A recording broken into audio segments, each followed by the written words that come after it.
Again, welcome everyone to the Program Support Grant Reviewer Orientation presentation. We appreciate you being here with us today. My name is Jay Schurter. I'm the Communications Senior Manager over at the Regional Arts Commission. I'll be moderating this presentation today, and I want to introduce a few people. First off, I'd like to introduce Vanessa Cooksey, who's the President and CEO of RAC, and she just wanted to stop in and say hello. Vanessa?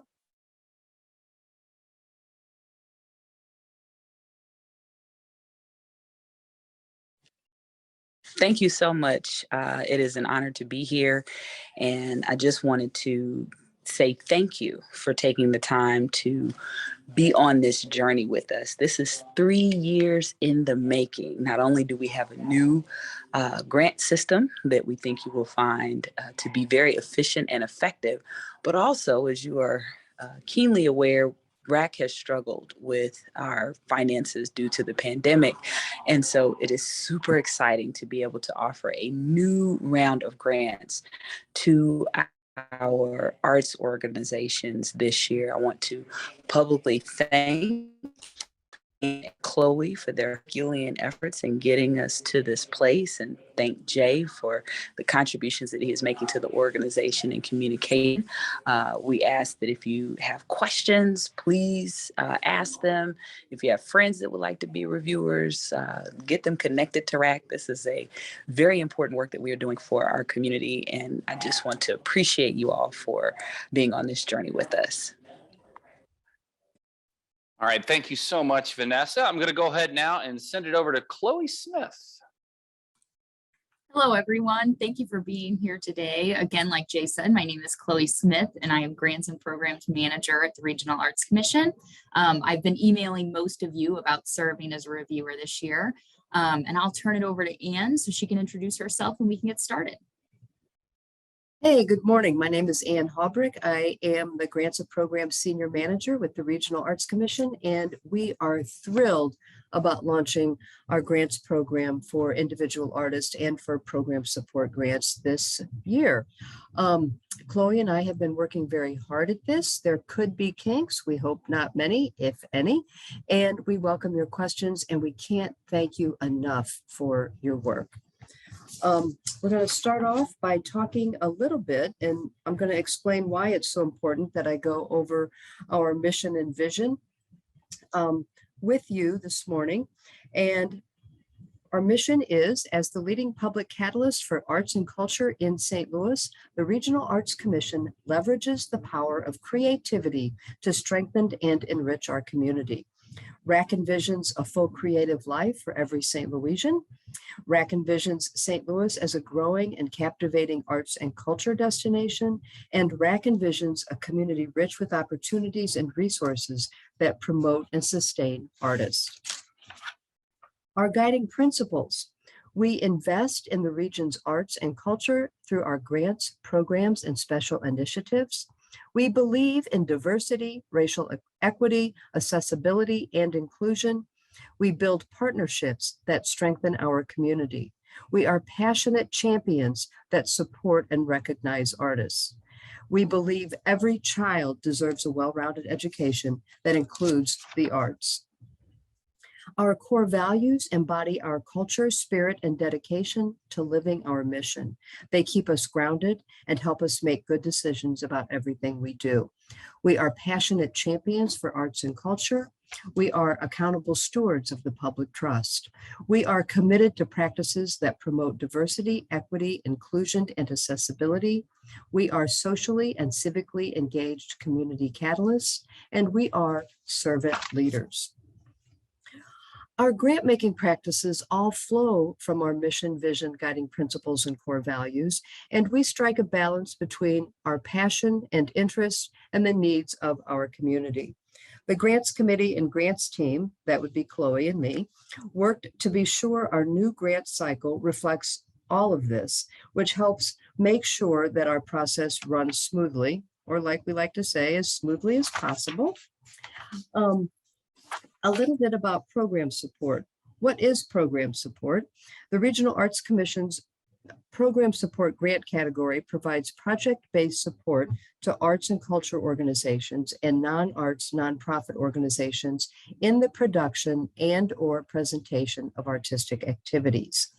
These ongoing and one-time projects broaden and deepen audience participation and increase access to the arts for visitors and residents throughout the St. Louis region. There are some eligibility requirements for our applicants. There must be a local focus. Arts programs and projects must occur in St. Louis City and or St. Louis County. Our applicants must be 501c3 nonprofit organizations in good standing. There must be arts programming. The proposed program's primary purpose must be the creation, presentation, or utilization of art.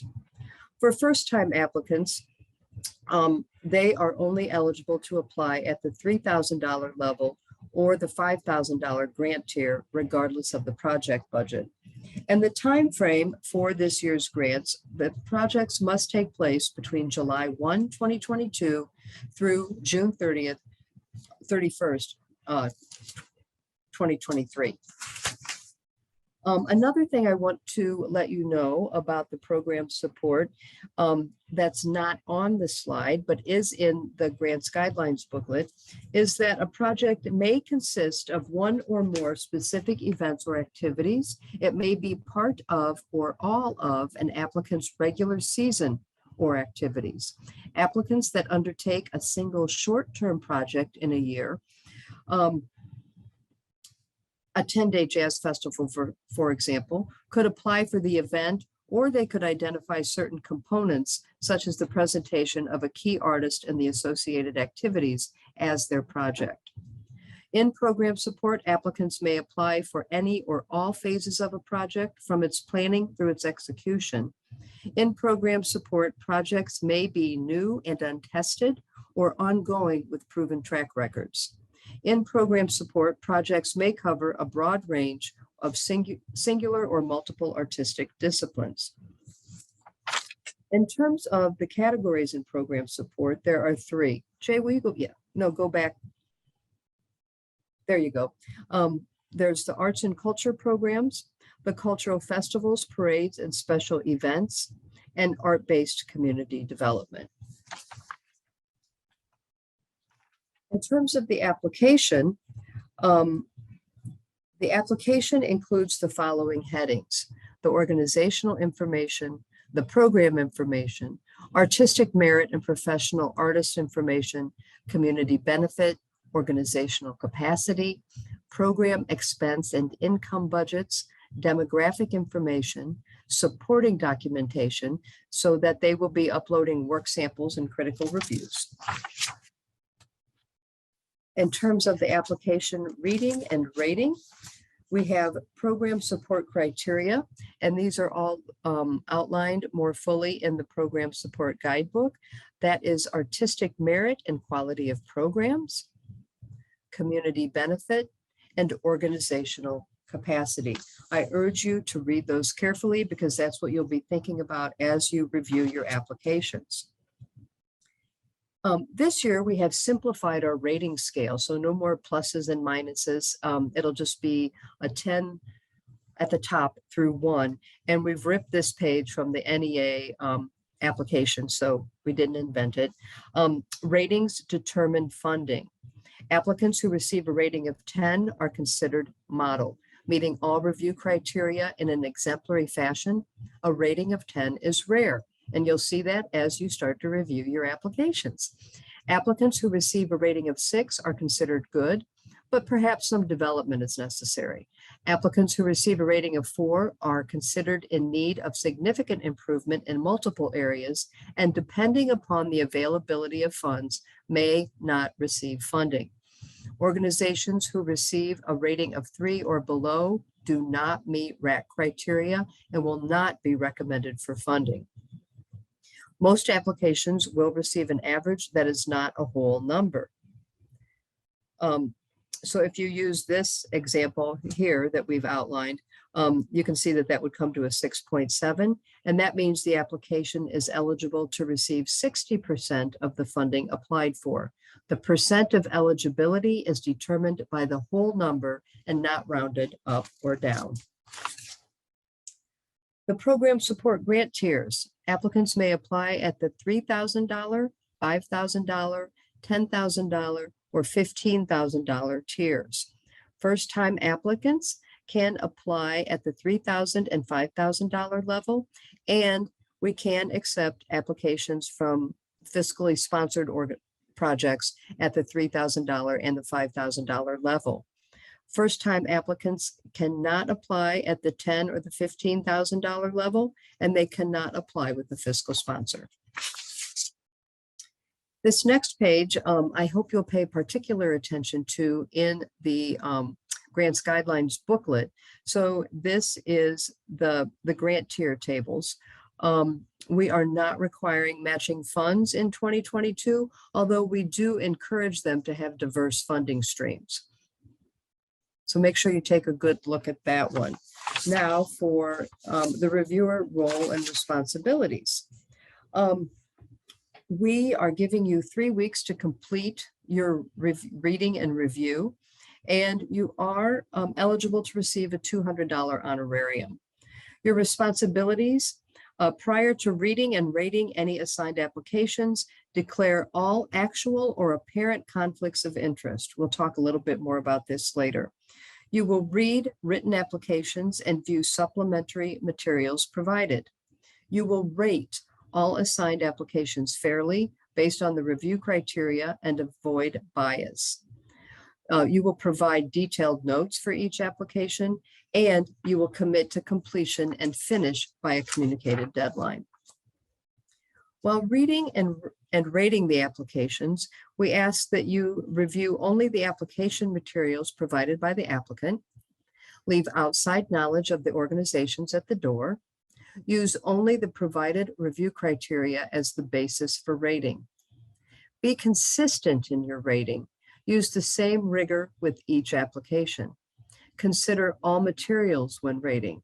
Consistently apply all review criteria to each application. Confidentiality is a big deal with this role. During the reading period, please don't discuss applications with other readers and don't share applicant information or artist ratings with applicants or the general public. While note-taking, be succinct and use direct language. Be objective and factual, not interpretive. Write as if your notes will be read by the organization applying. This is not a point about grammar, but about the tone of your notes. And we say here that your comments will not be shared with applicants. They will not be shared word for word. We will summarize the comments and each applicant will receive that summary. Remember, the purpose of your notes is to help you, the reviewer, identify the reason for your rating and to inform RAC staff and or the grants committee of your reasoning. The actual review process. So we're asking you to commit to the following: the orientation. So that is this session. And then we ask you to learn how to review the applications according to the guidelines and review criteria. We ask that you do an independent review. So you'll be reading the assigned application in their entirety and provide ratings and diligent notes. You will then attend a virtual review meeting with other panelists to discuss and rate applications, and you will discuss only the applications at the meeting that have the greatest variance in scoring from the first round of reviews that you did on your own. Please note that not every application will be reviewed in this meeting. Regarding appeals, we're hoping that there won't be any appeals, but one never knows. And so then we will ask you to come to another meeting to hear appeals if necessary and to render a final rating. After the process is over, we will ask you to provide feedback on the application review process for improvement purposes. So please take notes on what you liked or didn't like about this process as well. We're very open to perfecting this process. At the virtual review meeting, before this meeting, RAC staff will average all panelist ratings for the organization average rating. Only those with a great variance in the panelist scores will be reviewed at this meeting. We're going to keep saying that too. What will happen in the meeting? Applications with a large scoring variance will be reviewed. There is the opportunity to move an organization up or down on the rating scale. Once adjustments, if any, are made in the rating scale, the organizations will be sent the comments made during the meeting and the final rating. Once organizations have their ratings, they have the opportunity to appeal, and the review meeting will be recorded and published to the website. During the appeals process, which there won't be any appeals because you're all going to be perfect panelists. If applicants must have solid grounds for an appeal. Dissatisfaction with a rating or denial of an award is not sufficient grounds for an appeal. Solid grounds for an appeal are based on a misstatement of fact made during the review meeting and reviewer comments that can be evidenced by written information found in the application. Or if the applicant can demonstrate that the review of the application was based on criteria or application requirements other than those appearing in the RAC guidelines. New information not originally included in the application cannot be offered as evidence of the misstatement. If an applicant has grounds for an appeal form may be filed with RAC staff. Staff will review and approve all requests for appeals before convening reviewers for reconsideration. Appeals will not move forward without staff approval. However, staff approval does not guarantee that the appeal will be approved by the review panel or that the original rating will change. Should RAC approve the filed appeal in a second virtual meeting, RAC staff will submit the appeal to the reviewers. The appeal calls will not be open to applicants. The panelists may vote in favor of approving an increase to the final rating. The result of the appeals call will be shared with the applicant the following week. And now, because some of our reviewers are not familiar with how to build a budget or how to create a financial statement, we have a great volunteer from the Volunteer Lawyers and Accountants for the Arts that is going to share with you, and they will share with our applicants how to create that budget and that application. My name is Amy Altotes, and I have the pleasure of serving on the board of Volunteer Lawyers and Accountants for the Arts. And I'm excited to be with you all to share some tips and recommendations as you all are completing the financial elements of your upcoming RAC grant application. We're going to really focus on two main aspects, and these are really the two elements that you are going to need to include with your application. We're going to start by talking about your program budget, before we also then move over and talk about the prior year financial statements that you are going to include within that application. But again, we're going to kick it off with your program grant budget. And really this, and we're going to pull up the template in just a minute, but really to kind of set expectations and think about how we're going into that process. This is really the last element of your grant application. You have put a lot of hard work into developing your proposed program, the plan for that program, and really the budget is that last element to really show to RAC as well as other funders what your financial plan is for supporting that proposed program. We want this budget to build confidence in your funders that you have a solid plan that you can execute to fulfill and execute this great program. So we're going to pull up that template so we're looking at this together. But really what we're looking at here is twofold. A budget similar to your statement of activities for your financial statements is really looking at a snapshot of the cost of executing this proposed program relative to the funding that has been committed to finance and really, again, support that program execution. So again, there's really two elements. The top section of this template is, again, really focusing on those expenses. So what money needs to go out the door to execute that program relative to the funding that will support that, both what you already have committed for that program, as well as what's pending or what in the future additional that will come in from that element. And again, the key when we're looking at this is to make sure that we are reflecting the whole programmatic budget. So the cost of executing the whole program. We know that you are asking RAC to support a piece of that funding, but we want to make sure that this is a really complete picture of the necessary resources for that program. And as we go in and think about putting that budget together, I'm going to try to, it's not normal in the accounting space, going to put a little creativity behind it. And I want you to think about making your budget RAD.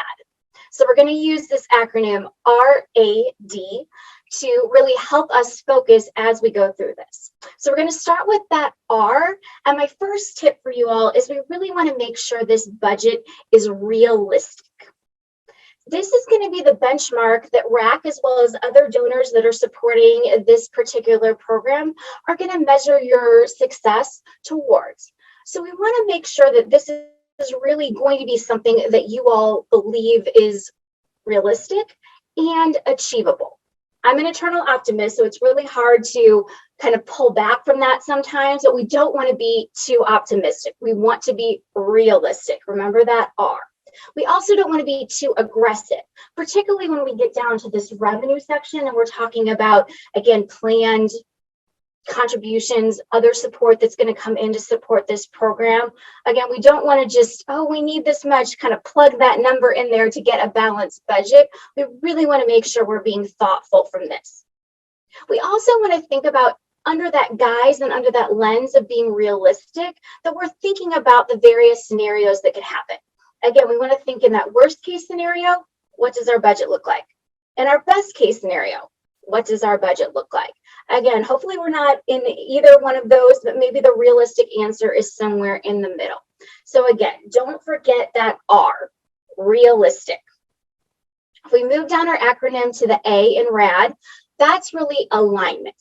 We want to make sure, as I open with, this budget is the financial reflection on that grant application that you all just submitted. So we want to make sure that this is consistent with the narrative, with our program goals, with our program timeline, with our expectations. We really want to make sure that this is, again, just that final extension of that application that you are submitting. So again, we really want to look for that alignment and that consistency. And then my last tip in our acronym, realistic, aligned, and the D is going to stand for detailed.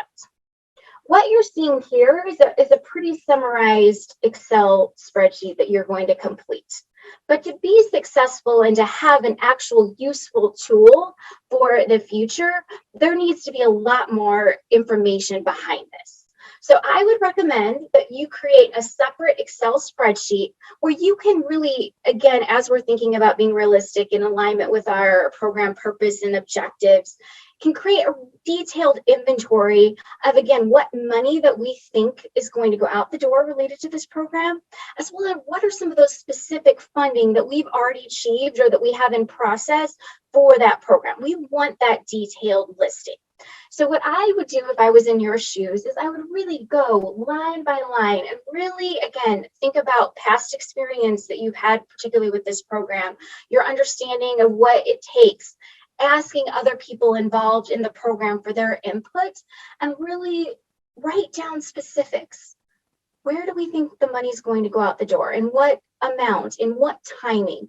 I kind of want a timeline to forecast this out. It's easy to think about those direct costs, those things that we know I'm going to need this particular program supply, I'm going to need to hire this particular person. Those are a little easier when you're doing that initial brainstorming of really the total cost of executing the program. But I would remind you not to forget some of those, what I'm going to call indirect or maybe overhead type costs that also are necessary to execute that program, whether it's particular staff or team members at your organization that are going to be involved. If there's certain utilities, space, general supplies, things that they're going to utilize, don't forget to include those as well. But again, you're going to have this detailed planning this all out. So later when a funder asks you, how did you spend your money relative to that budget, you'll know and remember, again, where those costs and those revenue dollars are coming from. So again, be detailed, look big picture, make sure we're capturing both our direct and kind of our indirect programmatic cost. Make sure you get the input of your entire team. So we're relying on their expertise, their experience, their knowledge of the plan program to make sure this is, again, as realistic and complete as possible. And use then that detailed spreadsheet that you're creating to then summarize that and pull in those totals into this budget template. And once you carry over those totals, really the final check to know if we're in a good shape going forward is going to be, we're going to know the total costs that we have estimated for the whole program. We're going to layer in that funding that we either have committed or in process. And really the goal is that we want to, again, not be too aggressive, but make sure that we have a good plan. If it's going to cost this much money to execute the program, that we have enough funding and that really it's a break even, that revenue equals that expense. And that's really the sign that we kind of the final double check stamp of approval on that budget is to know that we have that bottom line amount that we expect to utilize matches the amount that we are bringing in, again, on a global basis for that program to ensure success.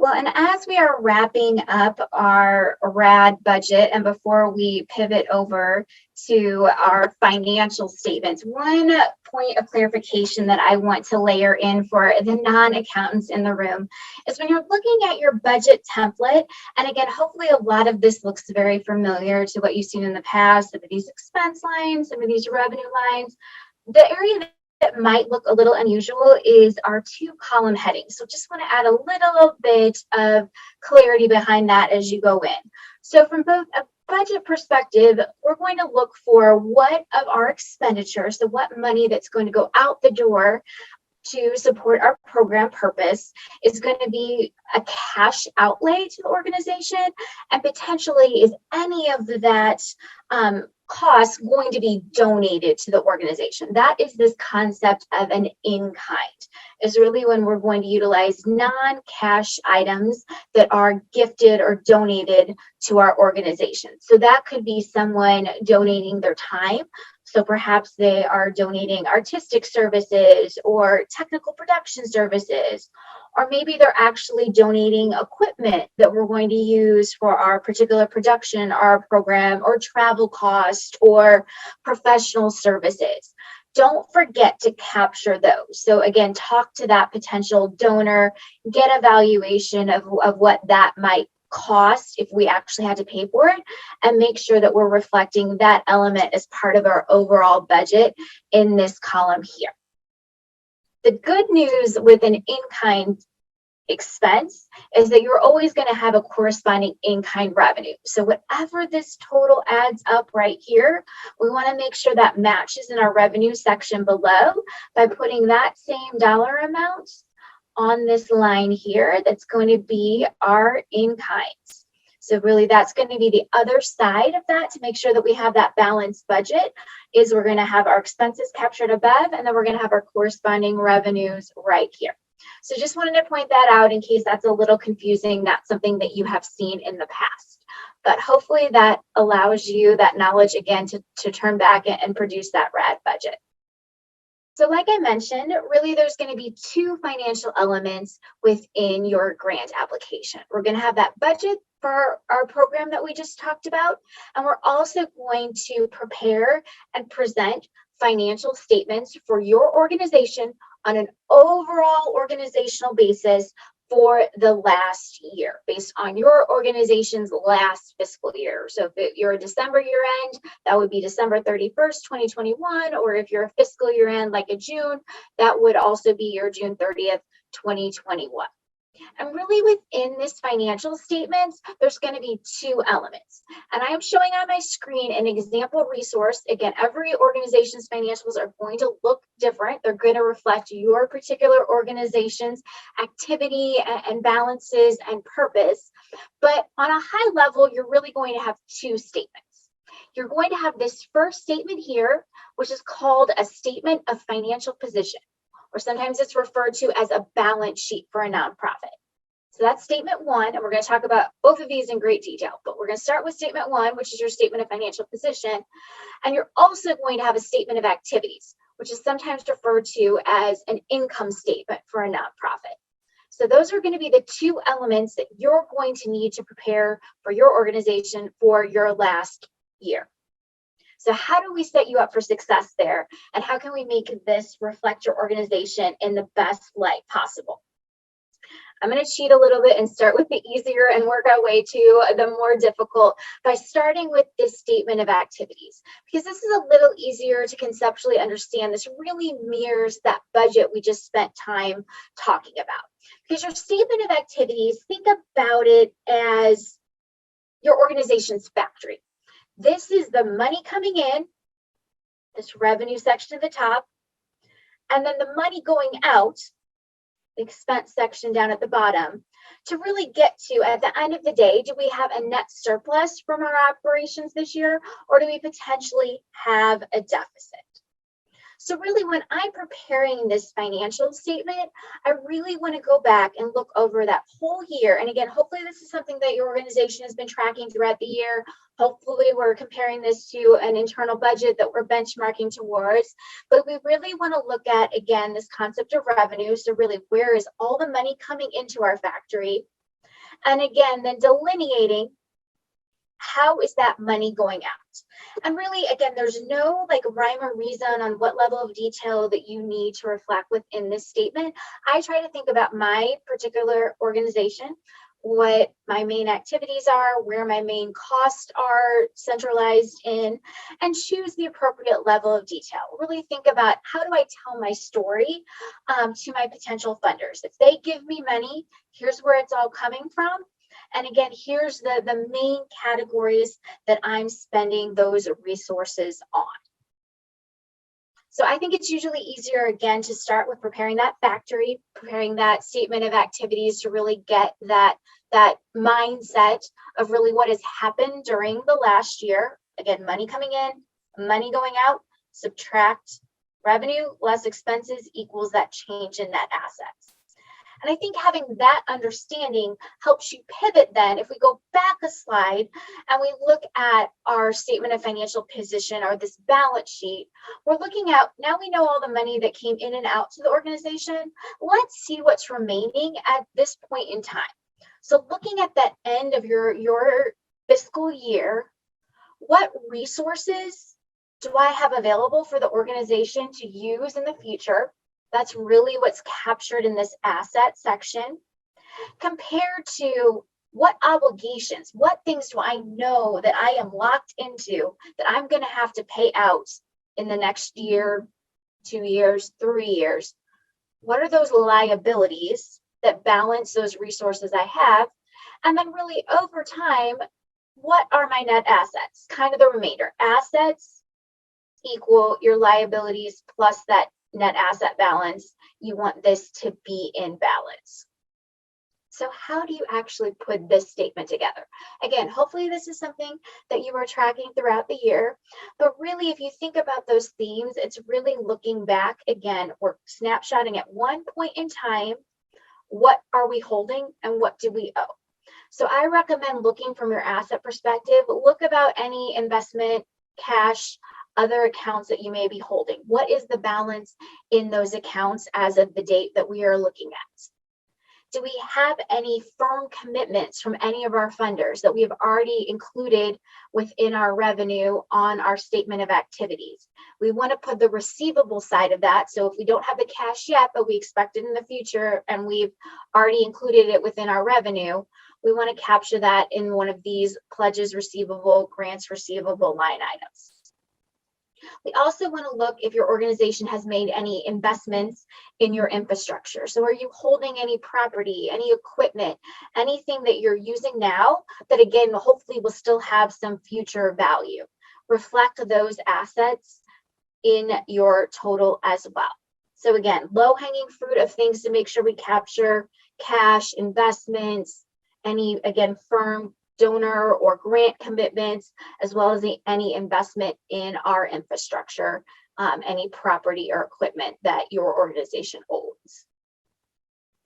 And then think about it from the reverse side. When we think about our liabilities, we want to reflect, again, what commitments do we have outstanding that we want to make sure that the users of the financial statements know that some of these resources that we have available are going to need to go to pay those obligations. So that could be any bills you have any outstanding, any invoices, any credit card bills. If you have, your organization has any payroll liabilities, do we owe anybody any salaries from the previous year? Do we owe any payroll taxes? Do we owe any employee benefits? We want to get those reflected here. Does the organization have any debt that's still outstanding that we need to pay off in the future? That could be a term note that has scheduled maturities. It could be a line of credit we borrowed on. It could even be if you still have a Paycheck Protection Program loan that's outstanding that hasn't been forgiven yet. We really want to make sure we're thinking about and accumulating all of those potential obligations, and again, reflecting as a liability within your financials. So future resources captured in assets, future obligations that we're going to have to pay money out, liabilities, and again, kind of the remainder is then your net assets. And that really, again, assets equals that liabilities plus net assets. So we want to make sure that's again, your final check of approval on this report is making sure that those two are in balance. So now that we've gone through both your program budget as well as the financial statements that you're going to include for your organization for the last year, I just want to leave with you with a few overall tips as you are embarking on this fun financial journey. The first is really just to make sure you're devoting and investing the time. I understand that I am speaking to a lot of non-accountants, and a lot of the words I am using are probably foreign and gibberish to you. So spend the time to really understand, hopefully rewatch this video a few times to make sure you understand what you're presenting, what picture you're sharing for your organization, that you're spending the time necessary to do that to the best and highest of your abilities. This is really your opportunity to give potential funders confidence in your organization, in its financial position. They're going to look at that and then use that to make assessments of whether you are a good investment for their funding to, again, achieve these amazing programmatic initiatives that you would like to embark on. We are all not accountants, so while you're investing that time, please seek help and guidance. This is complex. Look at your board, look at your volunteers, see if any of them have a financial or an accounting background. I know that they would be more than happy to share those resources, those expertise with your organization to, again, help with this endeavor. Or please, I'll put a plug in, please feel free to reach out to Volunteer Lawyers and Accountants for the Arts. We love to help organizations in all manners accounting, so we're happy to be of assistance to help you put this stuff together, or again, set you up for future success in this area. Because really, this is just the baseline. So I would challenge you all to think about the future. And as your organization continues to grow and expand, again, spend the time to make sure you have a great financial infrastructure in place. Everything that we've been showing you thus far can be done in an Excel spreadsheet, but perhaps your organization's at the stage that you can continue to invest. And there's some great, relatively easy to use accounting softwares like QuickBooks Online that organizations can receive fairly economically through certain vendors like TechSoup. That might be a great investment in your future. Make this an aspiration for your organization. If you build it, they will come. So if you build that financial infrastructure, you're able to produce great financial reports, able to give, again, funders confidence in your organization, where you're at and where you want to go in the future, I really think that that can lead to very exciting things. So excited as you continue this journey, and good luck as you put these documents together. This last section, I think Chloe sent you the link to the grant management system training document, and you'll find it very helpful. Next slide, please. And we're going to give you a little peek inside of that into the portal. It's pretty intuitive, and I think you'll find it easy to use. If you have any issues, there's an email address for you to get in touch with the people at Blackbaud, which is our new system. Or if you have trouble getting them to respond to you, don't hesitate to get in touch with either Chloe or me. We want to make this very easy for all of you because we appreciate your work so much. The next slide is also a peek inside that portal and how to retrieve your applications. And And then other items, you've received the grant guidelines to learn more about the program support requirements, eligibility, and review criteria. You have also received, or you will receive, a confirmation form, and that form you will need to complete, and it confirms that you either attended this training or viewed the recording. Other items on the form include website mention of your name and information about the honorarium. And then in terms of the conflict of interest, after the application closes, we will share with you a list of eligible applicants and ask that you declare any conflicts of interest based on the organizations on the list at that time. So we're not going to ask you to do that until we have the applications in hand. And that's it. Are there any questions for Chloe or me? So we had a few in the chat. Will the virtual meeting be open to all applicants or only those being reviewed? Yes, and I can touch on this really quickly. So only the applicants being reviewed, so that's the applications with the greatest scoring variance from your initial independent review, they will be the only ones invited to attend that virtual meeting. So they'll be able to listen in and kind of hear what's going on with their application. That said, all of the virtual meetings will be recorded and published to our website. So all applicants could then go and listen and access those recordings. So we definitely want to treat them as if they're open to the public.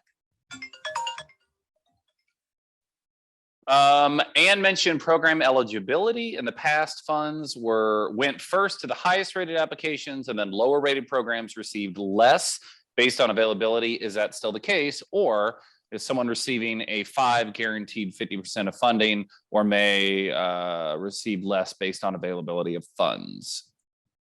Yes, and I can also answer this as well.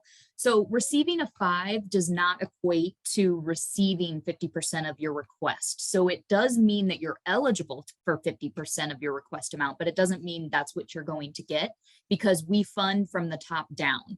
So applications that receive a 10 and are eligible for 100% of their funding request will fund from there and go as far down as we can with the $650,000 that we have for program support this cycle. So we will fund until we're no longer able to fund. And this may mean that, you know, some 4s may receive funding, and it also means that some of them won't. And then it also means that, you know, all of them could be funded, all of the 4s, and also none of them could, just based on where that money gets us. Any other questions? Anyone? Well, thank you everyone who stopped in today. We really appreciate it. We appreciate you being reviewers. We appreciate you being a part of this very important process. We're obviously very excited to have grants to give out right now. It's been a 2-year hiatus, so it's just been, you know, just such an exciting time for us, and we really appreciate you guys being a part. Of course, if you have any questions after this, please reach out to Chloe or Anne. They would be more than happy to help you with anything that you might have.